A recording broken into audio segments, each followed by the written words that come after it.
Juste avant de vous montrer la suite de la pose de l'ossature de la dalle bois, nous vous montrons le reste de la commande de watts de cellulose qui vient d'arriver pour la dalle bois. Sinon, les palettes que vous avez vues juste avant, ce sont 4 palettes de fibres de bois, de l'isolation thermique par l'extérieur en 60 mm pour les murs de la maison.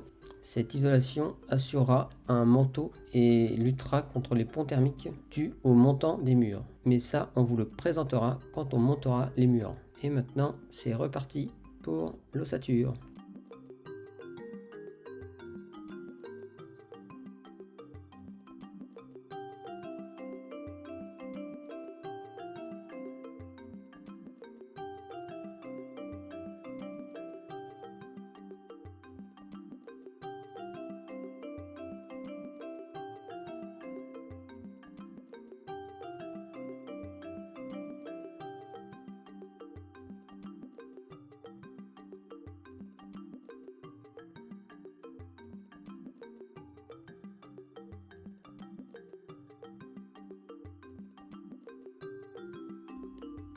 Mon frère est en train de poser les poutres en I pour la partie nord de la maison. Donc c'est la partie qui accueille principalement les chambres et la salle de bain. Ensuite, il s'attaquera au centre de la maison, qui est la cuisine et la salle à manger, où là, on vous expliquera les renforts qu'on a mis pour augmenter la résistance ainsi que la rigidité de l'ensemble.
Comme vous pouvez voir sur la vidéo, donc on a notre LVL de rive, voilà. Ensuite, on a une poutre en I qui se situe à 22 cm du bord extérieur au bord extérieur ici, là. Ça fait 22 cm, de façon à ce qu'on ait le mur et la solive qui repose entièrement sur les deux, donc sur la LVL et sur la poutre en I pour que les charges soient bien reprises. Ensuite, comme on peut voir ici au niveau en fond là, on a donc un tasseau qui fait 39 par 45. Donc pourquoi 39? Parce que c'est l'épaisseur de la membrure là, de la poutre en I, et donc ce qui permettra après de reposer le caisson, sinon le caisson basculerait.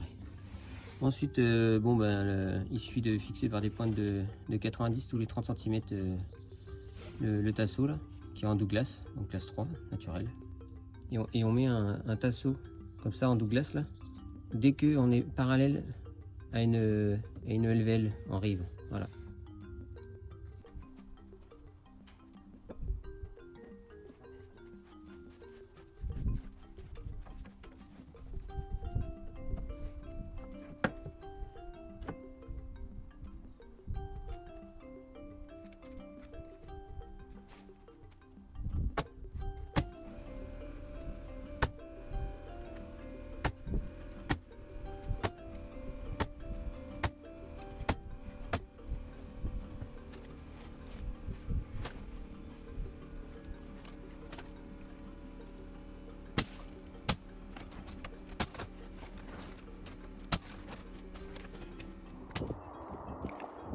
On va vous présenter ce qu'on a fait pour rigidifier l'ensemble des poutres au niveau de la salle à manger, et plus précisément de la cuisine, puisque le centre en gros de la maison c'est la cuisine. Et en fait, mon frère a rajouté, hop, je vous montre, a rajouté des poutres en I entre les poutres en I d'ailleurs. Donc elles viennent en perpendiculaire, là. On voit bien ici, là, hop, comme ça, ici, là, tout le long. Et en fait, pourquoi à cet endroit-là? Alors déjà parce qu'on a une grande portée, en premier lieu, et aussi parce qu'en fait, à cet endroit va se situer notre îlot central qui va faire 3 mètres de long. Et donc ça apporte du poids supplémentaire. Donc afin de rigidifier et surtout pour éviter le déversement des poutres en I, on a mis ces renforts là. Voilà.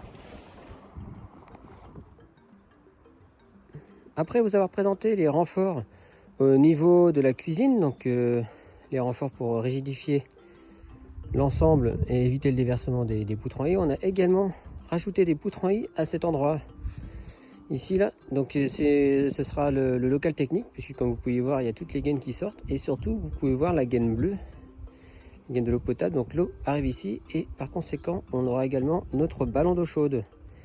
Donc ce sera un ballon d'eau chaude qui fera 300 litres vu qu'il y a 4 chambres, et donc 400 personnes. Et donc vu que 300 litres, donc il faut compter déjà 300 kg plus le poids du ballon d'eau chaude, on monte bien au moins à 350 kg. Donc on a rajouté des poutres en I. Alors attention, il y avait déjà un renfort naturel, puisque en fait déjà on avait une poutre en I qui était en parallèle donc de la LVL, comme j'avais déjà expliqué auparavant. Et ensuite on a aussi une autre poutre en I qui vient pas très loin, donc ça c'est pas volontaire, hein, c'est parce qu'avec l'écartement tous les 50 cm, on tombait là, et vu qu'on était obligé de mettre cette poutre en I là, ça fait vachement rapprocher. Ce qui fait que hop, les deux sont rapprochés, et ensuite nous on a rajouté celle-ci, puisqu'en fait on avait du rab, hein, on a pas mal de poutres en I en trop du fait des découpes, parce qu'en fait on achète ça en barre de 13 mètres, donc on n'a pas trop le choix, donc on essaie de faire au mieux. Mais là il nous reste des poutres en I, donc on en a rajouté une ici, comme ça là on est sûr que là avec le quantité de poutres en I, parce que le ballon chaud il va venir pile poil ici là, hop. Donc autant vous dire que là avec les 3 poutres en I, voire 3-4 poutres en I là on peut au moins en porter au moins 3 ballons d'eau chaude là. Donc voilà, c'est aussi une particularité, on a mis des renforts ici, comme ça dans le temps ça bougera pas.